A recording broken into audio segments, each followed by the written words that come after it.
आज हम डिस्कस करेंगे जीव विज्ञान भाग 2 के सबसे महत्वपूर्ण टॉपिक, जिसका नाम है जीवों में जनन। विद्यार्थियों को हम ये याद करना चाहते हैं कि जो भी पढ़ें उसको बारीकी से समझने का अधिक प्रयास करें। उसी पर हम विशेष प्रकाश डालेंगे। जीवों में जनन के अंतर्गत आने वाला जो विशेष टॉपिक है उसमें सबसे पहला टॉपिक है, आप समझोगे, जिसका नाम है जीवन अवधि। जीवन अवधि कहते हैं किसको, जिसको पहले समझिए। जो जीव जन्म से लेकर मृत्यु तक का जो अवधि होता है उसी को कहते हैं जीवन अवधि। इसमें क्या है, अलग अलग जीवों में जीवन अवधि जो होती है भिन्न भिन्न होती है। जैसे उदाहरण के लिए आप समझेंगे, तोता एक छोटा सा पक्षी है, जीव है, जिसका जीवन अवधि होता है 140 वर्ष। लेकिन आप कौवा को देखेंगे, कौवा विशाल पक्षी है तोता के तुलना में, लेकिन मात्र जीवन अवधि उसका है 15 वर्ष। समझ गए? तो अलग अलग जीव जंतुओं या पेड़ पौधों में अलग अलग होती है जीवन अवधि। और भी आप विस्तार से समझेंगे। आप देखे होंगे कि हाथी कितना विशाल जीव होता है, जंतु होता है, प्राणी होता है, जिसका जीवन अवधि मात्र है 90 वर्ष।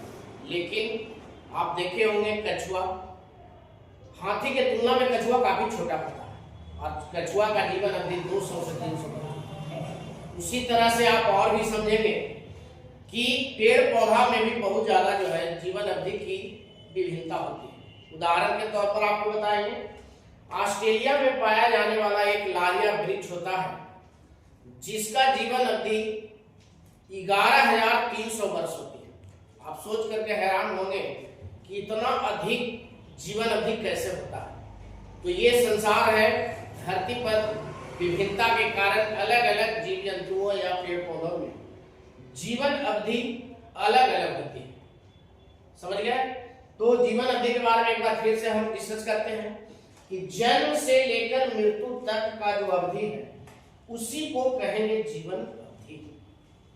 उसी तरह से जीव जंतु में भी काफी जीवन अवधि की अलग अलग विविधता होती है। जैसे मनुष्य का जीवन अवधि होता है औसतन 60 वर्ष। उसी तरह से चूहे, गाय, बकरी, भैंस, खरगोश, बंदर, सभी जीव जंतुओं की जीवन अवधि अलग होती है, जो आपको हम टेबल में सारणी में विस्तार पूर्वक वर्णन करेंगे। और पहला टॉपिक जीवन अवधि के बाद नेक्स्ट वीडियो जो हम डालेंगे सभी विद्यार्थी, उसका नाम रहेगा रिप्रोडक्शन, या उसको जनन के नाम से भी जानते हैं, जिसमें पढ़ेंगे अलैंगिक जनन और दूसरा है लैंगिक जनन। उसको नेक्स्ट वीडियो में देखेंगे। और अगला वीडियो देखने के पहले सभी विद्यार्थी सब्सक्राइब कर लेंगे, ताकि आपको आसानी से नोटिफिकेशन मिल जाए, ताकि आप घर बैठे आसानी से जो है आप हर टॉपिक को आसानी से समझ सकें। धन्यवाद।